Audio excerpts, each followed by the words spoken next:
అందరికీ నమస్కారం. ఈరోజు హైదరాబాద్లోని అమరవీరుల స్తూపం గన్ పార్క్ దగ్గర ఈ సమావేశం ఏర్పాటు చేయడానికి ప్రధాన కారణం ఈరోజు తెలంగాణ రాష్ట్రంలో అత్యధిక జనాభా కలిగిన బీసీల యొక్క పరిస్థితుల గురించి, అట్లాగే రాజకీయ పార్టీలు బీసీలను ఎట్లా వంచిస్తున్నాయో, అట్లాగే రాజకీయ వంచన చేరి ఈరోజు కుల సంఘాల నాయకులు, బీసీ సంఘాల నాయకులు కూడా ఈరోజు బీసీ వర్గాలను, బీసీ కులాలను ఎట్లా వంచిస్తున్నారో అనే పూర్తి అంశాల మీద ఈరోజు ఈ ప్రెస్ మీట్ పెట్టడం జరిగింది. నా పేరు డాక్టర్ వై శివ ముదిరాజ్. నేను ఈరోజు బీసీల కోసం, అట్లాగే మరి ముఖ్యంగా ముదిరాజుల హక్కుల కోసం నేను పోరాటం చేస్తున్నాను. అయితే ఈరోజు ప్రధానంగా మేము పెట్టే చర్చ ఏంటంటే, ఈ చర్చ యొక్క ప్రధాన ఉద్దేశం ఏంటంటే, తెలంగాణ రాష్ట్ర ప్రభుత్వం అంటే అప్పటి బీఆర్ఎస్ ప్రభుత్వం 2018వ సంవత్సరంలో ఈ తెలంగాణ రాష్ట్రంలో ఉన్న దాదాపు 36 కులాలకి, అంటే సంచార జాతులు, అర్ధ సంచార జాతులు, విముక్త జాతుల దాదాపు ఒక 40 కులాలను కలుపుకొని, అవి కాకుండా బీసీ కులాల్లో ప్రధానంగా ఉన్న ఒక 35 కులాలు, అంటే దాదాపు 36 కులాలను కలుపుకొని ఉప్పల్ బాగాయత్లో కావచ్చు, ఈరోజు కోకపేటలో కావచ్చు, బీసీల వర్గాలకు చెందిన ఎవరైతే ఆ జనాభా ఉందో, అంటే బీసీల్లోని కులాలు ముదిరాజులు కావచ్చు, మున్నూరు కాపులు కావచ్చు, గౌడ్లు కావచ్చు, యాదవులు కావచ్చు, కుమ్మరి, కమ్మరి, చాకలి, మంగలి, వడ్డెర, బుడబుక్కల, ఇట్లా అనేక వర్గాలకు సంబంధించిన కులాల ఆత్మగౌరవం కోసం, అట్లాగే ఆ కులాలలోని పేద విద్యార్థుల యొక్క హాస్టల్ భవనాల కోసం, అట్లాగే ఆ వర్గాలకు జరుగుతున్న అన్యాయాల మీద, లేదంటే వేధింపుల మీద, లేదంటే ఆ వర్గాలు వెనుకబాటుకు రావడానికి గల కారణాల మీద అధ్యయనం చేయడానికి ఆత్మగౌరవ భవనాల పేరుతోటి 2018వ సంవత్సరంలో బీఆర్ఎస్ ప్రభుత్వం, అప్పటి కేసీఆర్ గారు ముఖ్యమంత్రిగా ఉండి, అన్ని వర్గాలకి, ముదిరాజులకు 5 ఎకరాలు, మునూరు కాపులకు 5 ఎకరాలు, కుర్మ సోదరులకు 5 ఎకరాలు, అట్లా రకరకాల కులాలకి ఆయా కులాల జనాభాను ఆధారంగా చేసుకొని చాలా విలువైన ఈ సౌత్ ఇండియాలోనే అత్యంత కాస్ట్లీయెస్ట్ ల్యాండ్స్ ఏదైతే ఉన్నాయో కోకపేటలో కానీ, అట్లాగే ఉప్పల్ బగాయత్లో కానీ కేటాయింపు చేయడం జరిగింది. దాని మీద 2018లోనే ఏ కులానికి ఆ కులానికి సంబంధించిన కుల సంఘాల్లో ఏదైతే బీఆర్ఎస్ పార్టీలో ఉన్నారో, ముదిరాజు కులానికి సంబంధించిన వాళ్ళు ఎవరైనా ఉంటే, ముదిరాజు కులంలో బీఆర్ఎస్లో ఎవరైనా నాయకులు ఉంటే వాళ్ళని ఇన్షర్ట్ ముందుగా పెట్టేసి వాళ్ళ పేరుతోటి దాన్ని ప్రారంభించే ప్రయత్నం చేశారు. అట్లాగే యాదవ్లో ఎవరైతే బీఆర్ఎస్లో యాక్టివ్ ఉంటే యాదవ్ సంఘ నాయకులతోటి, కుర్మ సంఘంలో ఎవరైతే బీఆర్ఎస్ పార్టీలో యాక్టివ్ ఉంటే వాళ్ళతోటి, మున్నూరు కాపులో ఎవరైతే బీఆర్ఎస్ పార్టీకి అనుకూలంగా పనిచేస్తారో వాళ్ళతోటి, ఇలా రకరకాలుగా ఆయా కులాలకు సంబంధించిన నాయకులని ముందుగా పెట్టుకొని వాళ్ళు పార్టీకి రిప్రజెంటేటివ్గా, అంటే బీఆర్ఎస్ పార్టీకి, అటు ముదిరాజ్ కులానికి, లేదంటే ఆయా కులాలకి, యాదవులకి, గౌడ్లకి, మున్నూరు కాపులకి ప్రతినిధులుగా ఉంటారనేసి ఆ రోజు బీఆర్ఎస్ ప్రభుత్వం కుల సంఘ భవనాలను కేటాయింపు చేయడం జరిగింది. అయితే కుల సంఘ భవనాలతో పాటు దాదాపు 67 ఎకరాల 30 గుంటలు, అంటే దాదాపు 68 ఎకరాల భూమిని అటు కోకపేటలో కావచ్చు, ఇటు ఉప్పల్ బగాయత్లో కానీ కేటాయించడం జరిగింది. ఆ కుల సంఘ భవనాలతో పాటు దాదాపు 60 కోట్ల రూపాయలను కూడా ఈరోజు ముదిరాళ్లకు 5 కోట్లు, మునూరు కాపులకు 5 కోట్లు, యాదవులకు 5 కోట్లు, కుర్మలకు 5 కోట్లు, సంచార జాతులు, అర్ధ సంచార జాతులు, విముక్త జాతులకు 10 కోట్లు, అట్లాగే ఈ కుర్మ సోదరులకు ఒక 5 కోట్లు, ఇట్లా భవనాల నిర్మాణం చేయడానికి కూడా డబ్బులను కేటాయించడం జరిగింది. అయితే 2018లో ఈ ఏదైతే భూములకు కేటాయింపులు జరిగిందో 2021 వరకు, అయితే 2018లో మళ్ళీ బీఆర్ఎస్ ప్రభుత్వం అధికారంలోకి వచ్చిన తర్వాత అప్పుడు తెలంగాణ బీసీ సంక్షేమ శాఖ, అంటే అందులో కొన్ని చిక్కులు ఉన్నాయి. ఈరోజు బీఆర్ఎస్ పార్టీలో ఉన్న యాదవులు మాత్రమే, బీఆర్ఎస్ పార్టీలో ఉన్న ముదిరాజులకు మాత్రమే దాని మీద హక్కు ఉండేటట్టుగా ప్రభుత్వం కొంత తప్పటడుగులు వేస్తుంది. ఆ పార్టీలో ఉన్న నాయకులే ఆ కుల సంఘాల మీద ఆధిపత్యం చెలాయిస్తూ బీజేపీలో, బీఆర్ఎస్లో, కాంగ్రెస్లో, బీఎస్పీలో, లేదంటే ప్రజా సంఘాల్లో పనిచేసే వాళ్ళకి అందులో ప్రాతినిధ్యం ఉండట్లేదని పెద్ద ఎత్తున బీసీ కమిషన్కు ఏదైతే నివేదికలు అందించడం జరిగిందో, ఆ నివేదికలు అందించిన తర్వాత బీసీ కమిషన్, తెలంగాణ బీసీ సంక్షేమ శాఖ 2021వ సంవత్సరంలో ఒక జీవోని పాస్ చేసింది. ఆ జీవో యొక్క అర్థం ఏంటంటే, ఒక ప్రభుత్వం నుంచి ఏదైనా ఒక కులానికి భూమిని కేటాయించినప్పుడు ఆ కులంలో అటు ముదిరాజులో కావచ్చు, యాదవ్లో కావచ్చు, మున్నూరు కాపులో కావచ్చు, గౌడ్లలో కావచ్చు, లేదంటే ఇంకా ఏ కులాల్లో కావచ్చు, ఒక ప్రభుత్వ భూమిని ఆ కులానికి కేటాయించినప్పుడు ఆ కులంలో ఎన్ని రిజిస్టర్డ్ ఆర్గనైజేషన్స్ ఉంటాయో, అంటే ప్రభుత్వం ద్వారా రిజిస్ట్రేషన్ అయిన ఎన్ని సంఘాలు ఉంటాయో అన్ని సంఘాలను ఏకం చేసుకొని ఒక జాయింట్ యాక్షన్ కమిటీ ద్వారా ఒక జాకును ఏర్పాటు చేసుకొని ఆ జాకులో అందరినీ, అంటే విద్యార్థులను, ఉద్యోగులను, జర్నలిస్టులను, రాజకీయ నాయకులను, కులాల కోసం పనిచేసే కుల సంఘ నాయకులను, మేధావి వర్గాలను అందరినీ కలుపుకొని వాళ్ళు ఒక కమిటీ వేసుకొని ఆ కమిటీ ద్వారా దాన్ని ఒక ట్రస్ట్గా ఏర్పాటు చేసుకొని ఆ ట్రస్ట్ ద్వారా ఆ నిర్మాణం చేసుకొని ఆ నిర్మాణంలో ఆత్మగౌరవ భవనాలు, స్కూల్ పిల్లలకు ఏదైతే హాస్టల్ కావచ్చు, లేదంటే ఆయా కులాలకు సంబంధించిన రీసెర్చ్ సెంటర్స్ ఏర్పాటు చేయాలనే ఉద్దేశంతో ఆ రోజు బీసీ సంక్షేమ శాఖ 2021లో కేటాయించడం జరిగింది. అయితే ఈరోజు అన్ని కులాలు ఉన్నారు కాబట్టి అన్ని కులాల వాళ్ళు ఆయా కులాలకు సంబంధించిన అంశాలను మాట్లాడతారు. నేను దీని గురించి ఒక ఇంట్రడక్షన్ ఇచ్చాను. ఇప్పుడు నేను ముదిరాజ్ కులం గురించి అట్లాగే బీసీ కులాలను అన్ని కలుపుకొని మరి ముఖ్యంగా ముదిరాజ్ కులం గురించి నేను చెప్తాను.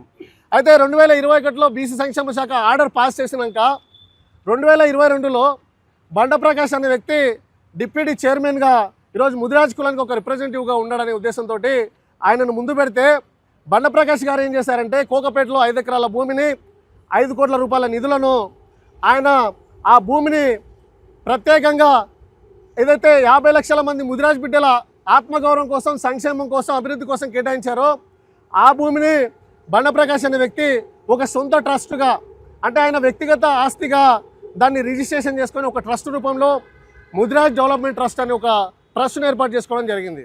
అయితే బండప్రకాష్ అనే వ్యక్తి 2018 నుంచి 2021 వరకు ఈ తెలంగాణ రాష్ట్రం తరపు నుంచి నామినేటెడ్ రాజ్యసభ సభ్యుడిగా ఉన్నాడు. ఆయన రాజ్యసభ సభ్యుడిగా ఉన్నప్పుడు రాజ్యసభ అంటే లోక్సభ ఏదైతే రాజ్యసభ సభ్యుడి నిధులు ఏదైతే ఎంపీ నిధులు ఉంటాయో ఆ నిధుల నుంచి 1 కోటి రూపాయలు శాంక్షన్ చేసిండు ఇది ఆత్మగౌరవ భవనం కోసం. ఇట్లా ప్రభుత్వం కేటాయించిన 5 కోట్ల రూపాయలు, ఆ ఎంపీ ఫండ్ 6 కోట్లు, మొత్తం 6 కోట్ల రూపాయలను దుర్వినియోగం చేసుకోవడంతో పాటు 5 ఎకరాల భూమి ఈరోజు 50 లక్షల మంది ముదిరాజ్ బిడ్డలకు ఇచ్చిన భూమిని ఆయన ఒక సొంత ట్రస్ట్గా ఏర్పాటు చేసుకొని అక్కడ ఎట్లాంటి నిర్మాణాలు జరగలేదు. అట్లాగే రెండో అంశం ఏంటంటే ప్రభుత్వం నుంచి 5 లక్షలకు మించి ఏదైనా ఒక టెండర్ వేసినప్పుడు ఆ టెండర్ ఖచ్చితంగా ప్రభుత్వం ద్వారానే రావాలి. కానీ 5 కోట్లు విలువ చేసే ఒక టెండర్ని 2 పెద్ద మనుషులను పెట్టుకొని ఆయన కుటుంబ సభ్యులను పెట్టుకొని ఒక జేపీ కన్స్ట్రక్షన్ అని ఒక ట్రస్ట్ ఒక ప్రైవేటు టెండర్ వాడికి ఇచ్చాడు. వాడు ఎట్లాంటి government orders, rules, regulations, government approvals ఏం లేకుండా వాడు 1 కోటి రూపాయల వరకు కన్స్ట్రక్షన్ చేశాడు. వాడు 1 కోటి రూపాయల వరకు కన్స్ట్రక్షన్ చేసినాక వాడు మధ్యలోనే వదిలేస్తాడు. ఈ 5 కోట్ల రూపాయలు ఈయన వాడికి ఇస్తలేడు, వాడు కూడా ముందుకు తీసుకెళ్ళట్లేదు. అయితే వాడు జేపీ కన్స్ట్రక్షన్ వాడు ఏం చేశాడంటే ఇది ఎప్పటికైనా నా ఆధ్వర్యంలోనే జరగాలి కన్స్ట్రక్షన్ అనేసి ఈ బండప్రకాష్ ఏదైతే ఆయన ప్రైవేట్ ట్రస్ట్గా మార్చుకున్నాడో ఆ ట్రస్ట్కు సంబంధించి ఒక అగ్రిమెంట్ చేసుకున్నాడు. ఆ అగ్రిమెంట్ ఏంటంటే ఈ కన్స్ట్రక్షను నేనే చేయాలి, వేరేవాడు చేసే హక్కు లేదన్నట్టుగా ఒక అగ్రిమెంట్ చేసుకున్నాడు.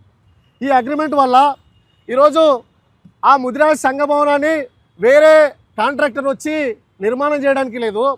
అట్లాగే ప్రభుత్వం చొరవ తీసుకొని ఏదైనా నిర్మాణం చేద్దామంటే ఈయన ప్రైవేట్ ఆస్తిగా చేసుకున్నాడు. అట్లాగే ఈ ప్రభుత్వం ఏదైతే ఒక జాక్ ఏర్పాటు చేసుకోవాలని ఏదైతే ఒక ఆర్డర్ పాస్ చేసిండో ఆర్డర్ను తుంగలో దొక్కేసి ఈరోజు బండప్రకాష్ అనే వ్యక్తి ఒక ప్రభుత్వ భూమిని ప్రైవేట్ ట్రస్ట్గా ఏర్పాటు చేసుకునే ప్రయత్నం చేశాడు. అయితే ఈ అవినీతి జరుగుతుందనేసి ఈరోజు చదువుకున్న మేధావులుగా మేము ఉండి అక్కడ ఒక నిర్మాణం కట్టాలి, విద్యార్థులకు వసతి గృహం ఏర్పాటు చేయాలి, బీసీ వర్గాల్లో అన్ని వర్గాల్లో ఎవరైతే సమస్యలు ఎదుర్కొంటున్నారో ఆయా వర్గాల పిల్లలకి అక్కడ ఒక భరోసా కేంద్రంగా ఉంటుంది. ఈరోజు గ్రామీణ ప్రాంతాలలో, మండలాల ప్రాంతాలలో ముదిరాజ్ కులానికి చెందిన నిరుపేద వర్గాలకు చెందిన బిడ్డలు ఎవరైతే ఉంటారో వాళ్ళు ఈ అశోక్ నగర్లో కావచ్చు, ఉస్మానియా యూనివర్సిటీలో కావచ్చు, ఆర్టీసీ క్రాస్ రోడ్, దిల్సుఖ్ నగర్లలో ఇట్లాంటి ప్రాంతాలలో నిరుపేదలుగా ఉంటూ ఆ హాస్టల్లో ఫీజులు కట్టలేక నాన్ బోర్డర్లుగా ఉంటూ పొద్దుగాల పూట చదువుకొని సాయంత్రం పూట క్యాటరింగ్ చేసుకుంటూ అడ్డ మీద కూలీలుగా బతుకుతూ ఈరోజు కొన్ని సందర్భాలలో వాళ్ళకి ఎక్కడ పండుకోవాలో అర్థం కాకుంటే బస్ స్టాండ్లలో, లైబ్రరీలలో పండుకొని వాళ్ళు చదువుకుంటున్నారు. ఒకవైపు ప్రభుత్వాలు నోటిఫికేషన్ ఇస్తలేదు, ఒకవైపు వాళ్ళకు ఉండడానికి భరోసా లేదు, ఒకవైపు ఇంటి నుంచి పంపించుకుందామంటే వాళ్ళ కుటుంబ సభ్యులు ఈరోజు గ్రామీణ ప్రాంతాల్లో 10,000 కూడా సంపాదించే పరిస్థితి లేదు. ఇట్లాంటి విద్యార్థులకు ఒక భరోసా కేంద్రం అవుతుంది, ఒక సపోర్ట్ అవుతుందనే ఉద్దేశంతో మేము కోకపేట భవనం కట్టాలనే ఉద్దేశంతో మేము పెద్ద ఎత్తున దాని మీద ధర్నాలు చేసి ప్రెస్ మీట్లు పెట్టి రౌండ్ టేబుల్ సమావేశాలు పెట్టి గాంధీ భవన్ ముట్టడిలు చేసి బీసీ కమిషనర్ల మీద ఒత్తిడి తెచ్చి ముద్రా సంఘ నాయకుల మీద మేము తీసుకొచ్చే ప్రయత్నం చేశాము. కానీ తర్వాత మాకు తెలిసిన అంశం ఏంటంటే ఆ కోకపేట భవనం అనేది ఒక్క బండప్రకాష్ ఆధీనంలో లేదు, దాంట్లో ముదిరాజ్ కులానికి చెందిన పెద్ద పెద్ద బడా నాయకుల యొక్క హస్తం కూడా ఉందనేది మాకు చాలా లేటుగా తెలిసింది. దాంట్లో ఈటెల రాజేందర్ అనే వ్యక్తి యొక్క హస్తం ఉన్నట్టుగా, అట్లాగే వాకిడ సిఆర్ అనే వ్యక్తి యొక్క హస్తం ఉన్నట్టుగా, అట్లాగే నీలమ్మద్ అనే వ్యక్తి యొక్క హస్తం ఉన్నట్టుగా మాకు చాలా స్పష్టమైన సమాచారం ఉంది. ఈరోజు కోకపేటలో ముదిరాళ్ళకు కేటాయించిన భూమి యొక్క విలువ అక్షరాల 1200 కోట్లు. ఈరోజు బీఆర్ఎస్ ప్రభుత్వం బీసీ కులాలకు కేటాయించిన భూముల యొక్క మొత్తం మార్కెట్ విలువ ఈరోజు 10,000 కోట్లు. ఇది ఒక ముదిరాజ్ కులానికే కాదు, ఈరోజు కురుమ, కమ్మరి, చాకలి, మున్నూరు కాపు, మేదరి ఇట్లా అన్ని కులాలకు సంబంధించిన భూములకు ఆయా కుల సంఘ నాయకులు చేతులు పెట్టి అక్రమాలకు లేదంటే కుట్రలకు తెరదీసే ప్రయత్నం చేశారు. అందులో భాగంగానే ఈరోజు ఈటెల రాజేందర్ అనే వ్యక్తి ఈరోజు ఆయన ఈ అవినీతి జరుగుతుందని తెలుసు, ఈ ట్రస్ట్ నిర్మాణం జరుగుతుందని తెలుసు, ఈ ట్రస్ట్ ఒక ప్రభుత్వ భూమిని 50 లక్షల మంది ముదిరాజుల బిడ్డల భూమిని ఈరోజు ఒక బండప్రకాష్ అనే వ్యక్తి ఈరోజు సొంత ట్రస్ట్గా ఏర్పాటు చేసుకున్నాడు తెలిసినా ఎందుకు మౌనంగా ఉన్నాడు అనే విషయం మాకు తర్వాత తెలిసింది. ఆ తర్వాత తెలిసిన విషయం ఏంటంటే ఈరోజు ఆ కోకపేట భవనం ఏదైతే భూమి ఉందో ఆ భూమి విషయంలో ఈరోజు ఈటెల రాజేందర్ గారు మౌనంగా ఉండడానికి ప్రధాన కారణం ఏంటంటే ఆ భూమి విషయంలో ఆయన కూడా ఒక అందులో భాగస్వామ్యం, అవినీతిలో భాగస్వామ్యం కావాలనే ఉద్దేశంతో ఈరోజు ఆయన మౌనంగా ఉన్నాడనే విషయం మాకు తెలిసింది. ఈరోజు ఈటెల రాజేందర్ అనే వ్యక్తి కూడా మేము ఈరోజు సూటిగా ప్రశ్నిస్తున్నాం. మిస్టర్ ఈటెల రాజేందర్ గారు, ఈరోజు తెలంగాణ రాష్ట్రంలో 40 లక్షల మంది ముదిరాజ్ బిడ్డలు ఈరోజు ఆకలితో, అవమానాలతో రాజకీయంగా వెనుకబడి గురయ్యి విద్యా ఉద్యోగాల్లో పూర్తిగా ఈరోజు విస్మర గురైన ఈరోజు జాతి బిడ్డలను పట్టించుకోకుండా ఈరోజు ఇక్కడ తెలంగాణలో ఇంత పెద్ద అవినీతి జరుగుతుంటే ఈ అవినీతి మీద నువ్వు మాట్లాడకుండా నువ్వు ఢిల్లీ పోయి కోలి సమాజంతో అక్కడ చేతులు కలిపి సభలు సమావేశాలు చేసేసి ఈరోజు ఏం సందేశం ఇద్దాం అనుకున్నావు? ఈరోజు అక్కడెక్కడో రోమ్ నగరం తాళపడిపోతుంటే చక్రవర్తి అనేటోడు రూమ్లో కూర్చొని పిడేలు వాయించినట్టు నీ ముదిరాజ్ జాతి ఈరోజు ఆవేదన చెందుతుంది, వేదన పడుతుంది. ఈరోజు నీ ముదిరాజ్ జాతి బిడ్డలు ఈరోజు తెలంగాణ రాష్ట్ర ప్రభుత్వం చేసిన socially, economically, educationally, employment, political cost సర్వేలో తెలంగాణలో అత్యధిక మంది యువకులున్న కులం 1 లంబాడ కులం, 2 మాదిగ కులం, 3వది ముదిరాజ్ కులం అని చెప్తున్నారు. ఈరోజు ముదిరాజ్ కులంలో అత్యధిక మంది యువకులు ఈరోజు విద్యకు, ఉద్యోగానికి దూరమై ఈరోజు బానిసలుగా బతుకుతుంటే వాళ్ళ యొక్క జీవితాలను నువ్వు ఈరోజు సరిచేసే ప్రయత్నం చేయకుండా ఈరోజు పోయి నువ్వు ఢిల్లీలో నీ పదవుల కోసం, నీ పైరవుల కోసం ఇక్కడ ఉన్న ముదిరాజ్ సమాజాన్ని నువ్వు తాకట్టు పెట్టే ప్రయత్నం చేస్తున్నావు. ఈరోజు నువ్వు ఎందుకు మాట్లాడావు మేము అడుగుతున్నావు నిన్ను. ఈరోజు బీఆర్ఎస్ ప్రభుత్వం 2023లో కేసీఆర్ గారు నేను బయటికి గెంటేశారు. బయటికి గెంటేసినప్పుడు నేను ముదిరాజ్ బిడ్డనన్నావు, నమ్మినాం. 2 సార్లు నువ్వు మినిస్టర్గా ఉన్నావు. 2004-05 నుంచి నువ్వు ఈరోజు ప్రజాక్షేత్రంలో ఉన్నావు, నువ్వు శాసనసభలో ఉన్నావు. 2004-05 నుంచి 2023 వరకు నువ్వు 2021 వరకు శాసనసభలో ఉన్నావు. మరి నువ్వు ప్రజలకు ఏదైతే నీ జాతి ఉందో నీ జాతిని నువ్వు అడ్డం పెట్టుకుని సందర్భం దొరికిన ప్రతిసారి నాయకుడిగా ఎదిగే ప్రయత్నం చేస్తావు. ఈరోజు నువ్వు శాసనసభలో ఉన్నంత కాలం ముదిరాజ్ కులం నుంచి ఒక్క బిడ్డను కూడా నువ్వు ముదిరాజ్గా ఎమ్మెల్యేని చేయలేదు, ఎంపీని చేయలేదు, ఒక చైర్మన్ మెంబర్ కూడా చేసే ప్రయత్నం చేయలేదు. ముదిరాజ్ అంటే ఈటెల రాజేందర్ అంటే ముదిరాజ్ అంటే నువ్వు బిహేవ్ చేసావు. అయినా మేము భరించినాం. ఏదో రోజు మారుతాడో, ఏదో రోజు జాతి గురించి ఆలోచిస్తాడని మేము నమ్మినాం. కానీ నువ్వేం చేస్తున్నావు? 23 వరకు నీకు కేసీఆర్ ప్రభుత్వంలో పదవులను పెంచేంత వరకు నీకు ముదిరాజ్ జాతి గుర్తుకు రాలేదు. కానీ కేసీఆర్ ఎప్పుడైతే నేను బయటికి ఎంటేసిండో అప్పుడే వచ్చి నేను ముదిరాజ్ బిడ్డనన్నావు. అన్నిసార్లు నువ్వు అన్ని రోజులుగా నువ్వు ఆయన జాతిని వేధింపులకు గురి చేసినా లేదంటే ఆయన జాతిని పట్టించుకోకుండా మేము జాతి నమ్మింది నిన్ను. కానీ నువ్వు మళ్ళీ ఏం చేసినావు? మళ్ళీ 23 తర్వాత గెలిచిన తర్వాత కూడా నువ్వు మళ్ళీ అదే పాత విధానంలోకి వెళ్ళావు. ఈరోజు మిమ్మల్ని అడుగుతున్నాం, అసలు నీకు ఈరోజు ఏమడ్డం వచ్చింది? కేసీఆర్ అనే వ్యక్తి నేను బయటికి ఎండితే మొత్తం ముదిరాజ్ సమాజానికి ఆత్మగౌరవం దెబ్బతిందన్న నువ్వు. మరి ఈరోజు 40 లక్షల మంది ముదిరాజ్ బిడ్డలు ఈరోజు ఆత్మగౌరవంతో ఈరోజు రోడ్ల మీద ఆత్మగౌరవం లేకుండా రోడ్ల మీద వండుకుంటే మరి నీకు కనిపిస్తలా ముదిరాజ్ జాతి బిడ్డల గోడు, బాధ? ఈరోజు నువ్వు ముదిరాజుల గురించి మాట్లాడవా? ఈరోజు మేము ఇంకో మాట అడుగుతున్నాం. ఈరోజు వాకిడ శ్రీహరి అనే వ్యక్తి ఆయన ఏం చెప్తాడు, మక్తల్ నియోజకవర్గంలో దాదాపు 65,000 ఓట్లు ఈరోజు ముదిరాజ్ బిడ్డలే ఉన్నాయి. ఆయనకు 3వ ఫేజ్లో ఎమ్మెల్యే టికెట్ వచ్చింది. ఆయన టికెటే వచ్చేది కాదు, కానీ ఎలక్షన్స్కి ముందు దాదాపు 25,000 మంది ముదిరాజ్ బిడ్డలు మక్తల్లో ఆయన కోసం ర్యాలీ చేస్తే ఆ ర్యాలీని చూసి ముదిరాళ్ళ ఓట్లను చూసి ఈరోజు ఆయనకు ఎమ్మెల్యే టికెట్ ఇచ్చింది. ఎమ్మెల్యే గెలిచిండు. ఎమ్మెల్యే గెలిచిన తర్వాత ఆయన మినిస్టర్ కావడానికి కూడా ముదిరాజ్ జాతి బిడ్డలే కారణం. ముదిరాజ్ అనే ఒకే ఒక కోణంతో ఆయనకు మినిస్టర్ పదవి ఇచ్చిండ్రు. మినిస్టర్ పదవి ఇచ్చిన తర్వాత ఆయన ముదిరాజ్ జాతి యొక్క సమస్యలు పూర్తిగా పక్కన పెట్టేసే ప్రయత్నం చేశాడు. ఈరోజు ఏ కులాన్ని వాడుకొని అయితే మినిస్టర్ అయిండో, ఏ కులాన్ని వాడుకొని అయితే ఎమ్మెల్యే అయిండో, ఈరోజు ఆ కులానికి జరుగుతున్న అన్యాయాల మీద మాట్లాడే ప్రయత్నం చేయట్లేదు. ఈరోజు మత్స్యశాఖలో అవినీతి జరిగితే ఆయన చూస్తూ కూర్చుంటాడు. అట్లాగే ఈరోజు నీలం మధు గారిని మేము మాట్లాడుతున్నాం. నీలం మధు అనే వ్యక్తి ఈరోజు ముదిరాజ్ కులాన్ని చూపించుకొని ఎమ్మెల్యే టికెట్ తెచ్చుకున్నాడు. ముదిరాజ్ కులాన్ని పేరు చెప్పుకొని ఈరోజు ఎంపీ టికెట్ తెచ్చుకున్నాడు. ఎమ్మెల్యే ఎంపీ అయినప్పుడు ముదిరాజ్ సమాజం మొత్తం ఆయనని గౌరవించింది, ప్రేమించింది. మా జాతి బిడ్డ ఈరోజు ముదిరాల కోసం మాట్లాడేటోడు వచ్చిండు, ముదిరాల యొక్క బానిసత్వాన్ని ప్రశ్నిస్తాడనే ఉద్దేశంతో ఆయన జాతి నమ్మి ఆయన కోసం పోరాటం చేస్తే ఆయన ఎంపీ సీట్ తెచ్చుకున్నాక ఎంపీ ఎలక్షన్లో, ఎమ్మెల్యే ఎలక్షన్స్లో పెద్ద పెద్ద డైలాగులు కొట్టిండు. ముదిరాజ్ జాతికి నేను వారసుని అన్నాడు. ముదిరాజ్ జాతి యొక్క కన్నీళ్ళను చూడడానికి వచ్చిన నాయకుడు అన్నాడు. కానీ ఎంపీ ఎలక్షన్స్ అయిపోయిన తర్వాత మళ్ళీ ఇంట్లో వండుకున్నాడు. ఈరోజు ఆయన నమ్మి పనిచేసిన కార్యకర్తలు కూడా ఈరోజు విలువిచ్చే పరిస్థితి ఈరోజు నీలం మధు అనే వ్యక్తి చేసే పరిస్థితి లేదు. ఈరోజు నీలం మధు అనే వ్యక్తి ముదిరాజ్ కులాన్ని వాడుకుంటుండు, కానీ ముదిరాజ్ కులాన్ని వాడుకునే ప్రయత్నం చేశాడు. కానీ ముదిరాజ్ సమాజం మాత్రం నీలం మధు అనే వ్యక్తిని అట్లా చేయలేదు. ఆయన నమ్మింది ఆయన జాతికి ఒక వెలుగులా మారుతాడు అనుకున్నాం. అయితే ఈరోజు ముదిరాజ్ కులంలో అందరూ కూడా ఇదే ప్రయత్నం చేస్తున్నారు. ఈరోజు మేము బండప్రకాష్ అని అడుగుతున్నాం, అయ్యా బండప్రకాష్ గారు, నువ్వు ఒక కమ్యూనిస్ట్గా నీ జీవితం స్టార్ట్ చేసినావు. నువ్వు స్టార్ట్ అయినప్పుడు రాజకీయాలకు వచ్చినప్పుడు నీవు ఒక నిరుపేద కుటుంబం నుంచి వచ్చినావు. ఈరోజు నువ్వు 1000 కోట్లకు పడగలెత్తినావు. ఈరోజు నువ్వు కడుపు నిండా తింటే నీ ఆరోగ్యం చెడిపోయే పరిస్థితి ఉంది. మరి ఈరోజు ఇంకా ముదిరాజ్ బిడ్డల ఉసురు పోసుకొని నువ్వు ఈరోజు ఇంకా ఎందుకు ఆ కోకపేట భవనంలో నువ్వు అంత పంతం సాధిస్తున్నావు? ఈరోజు నీకు ఒకవేళ నువ్వు చనిపోతే నేను జాతి గుర్తుపెట్టుకునేటట్టు ఉండాలి తప్ప నువ్వు జాతికి ఒక కలంకంలాగా మారకూడదు. మేము ఈరోజు ఈటల రాజేందర్ గారి అభిమానులను కానీ, బండప్రకాష్ గారి అభిమానులు కానీ, వాకిడ శ్రీహరి గారి అభిమానులు కానీ, నీలం మధు గారి అభిమానులు కానీ మేము అడుగుతున్నాం. ఈరోజు చాలామంది అంటున్నారు శివ ముదిరాజ్ అనేటోడు ముదిరాజ్ సంఘ నాయకులను తిడుతున్నాడు అంటున్నావు. నేను తిట్టట్లేదు, నేను ప్రశ్నిస్తున్నా. ప్రశ్నించడానికి తిట్టడానికి చాలా తేడా ఉంది.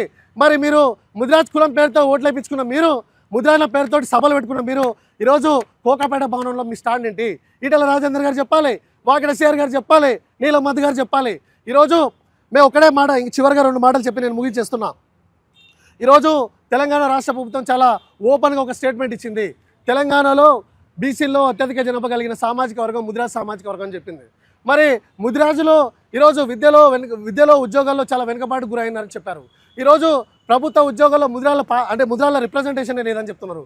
అట్లాగే ఈరోజు అత్యధికంగా బాల కార్మికులుగా ఉన్నది కూడా ముదిరాజ్ బిడ్డలని చెప్తున్నారు. అట్లాగే ఈరోజు దినసరి కూలీలుగా చేసే వాళ్ళు అత్యధికంగా నిరుపేదనలో ఉన్న వాళ్ళు కూడా ఈరోజు ముదిరాజ్ బిడ్డలని చెప్తున్నారు. మరి మీ కాంగ్రెస్ ప్రభుత్వం ఇచ్చిన రిపోర్టును కూడా ఈరోజు మీరు బయటకు పెట్టే పరిస్థితి ఎందుకు చేయట్లేదు? ఈరోజు ఈటల రాజేందర్ గారు ఎంబడి, వాకిడ శ్రీహరి గారు ఎంబడి, నీలం మధు గారు ఎంబడి, బండప్రకాష్ గారు ఎంబడి తిరిగే యువకుల బతుకులను ఎందుకు మీరు మార్చే ప్రయత్నం చేస్తలేరు? మీతో పాటు ఉద్యమకాలం నుంచి సుదీర్ఘంగా ఈ రోజు వరకు పోరాటం చేస్తున్నారు. మీరేమో కోట్లకు పడగలెత్తుతున్నారు. వాళ్ళేమో ఈ రోజు కూడా భార్య పిల్లలకు కడుపు నిండా అన్నం పెట్టే పరిస్థితుల్లో లేరు. వాళ్ళ పిల్లల్ని స్కూల్కి చదివించాలంటే మేము ముందు వచ్చి చేతులు కట్టుకునే పరిస్థితి ఉంది. ఈరోజు వాళ్ళ బతుకులు ఎంత దీనంగా ఉన్నాయంటే రూమ్ రెంట్ కట్టడానికి కూడా ఈరోజు వాళ్ళు చాలా ఇబ్బందులు పడే పరిస్థితి ఉంది. మీరు కులం కోసం మాట్లాడతలేరు, మీకోసం పనిచేసే వాళ్ళ జీవితాలు మార్చే ప్రయత్నం చేస్తలేరు. మరి మీరు ఎవరి కోసం ఉన్నట్టు మేము అడుగుతున్నాం మిమ్మల్ని. అట్లాగే ఈరోజు ఇంకొక మాట చెప్తున్నాం. ఈరోజు సరే అవినీతి చేసినోడు కాంగ్రెస్ వాడు, బీఆర్ఎస్ వాడు, అవినీతిని సమర్థించేటోడు ఈరోజు కాంగ్రెస్ వాడు. మరి ఈ బీజేపీ వాడికి ఏమైంది? ఏం గతర వచ్చింది? మరి ఎందుకు మాట్లాడాడు వాడు? అరే 10,000 కోట్ల భూ కబ్జా జరుగుతుంటే మరి మీరు ఏం పెట్టుకున్నారా బాబు మీ నోట్లలో? మీరు ఎందుకు మాట్లాడరు? మీరు ఎవరికి భయపడుతున్నారు? మాది జాతీయ పార్టీ అంటారు, దేశం కోసం ధర్మం కోసం అంటున్నారు. ఇక్కడ ఉన్న వాళ్ళందరం హిందువులేమే, ఇక్కడ ఉన్న వాళ్ళందరం భారతీయులమే. మరి మీరు ఎందుకు మాట్లాడరు? అంటే మీరు బీఆర్ఎస్ వానికి భయపడుతున్నారా? కాంగ్రెస్ వానికి భయపడుతున్నారా? ప్రపంచంలోనే అతిపెద్ద పార్టీ అని మీరు ఒక అవినీతి మీద మాట్లాడడానికి ఎందుకు భయపడుతున్నారు?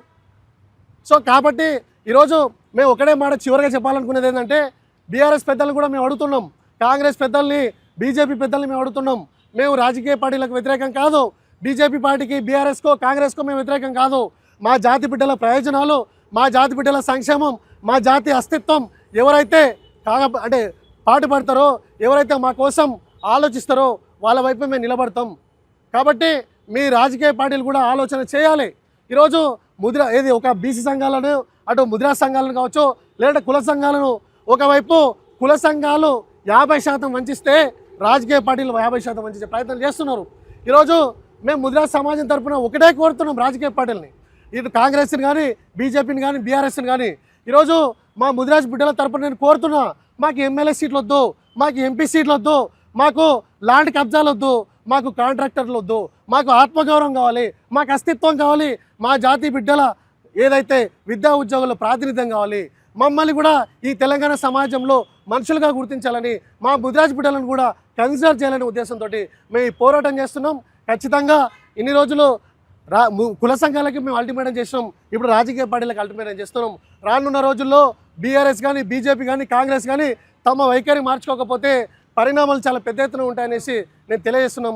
Thank you so much. జై బీసీ, జై బీసీ, జై బీసీ, జై బీసీ ఐక్యత, వర్ధిల్లాలి, బీసీ ఐక్యత, వర్ధిల్లాలి, బీసీ ఐక్యత, వర్ధిల్లాలి.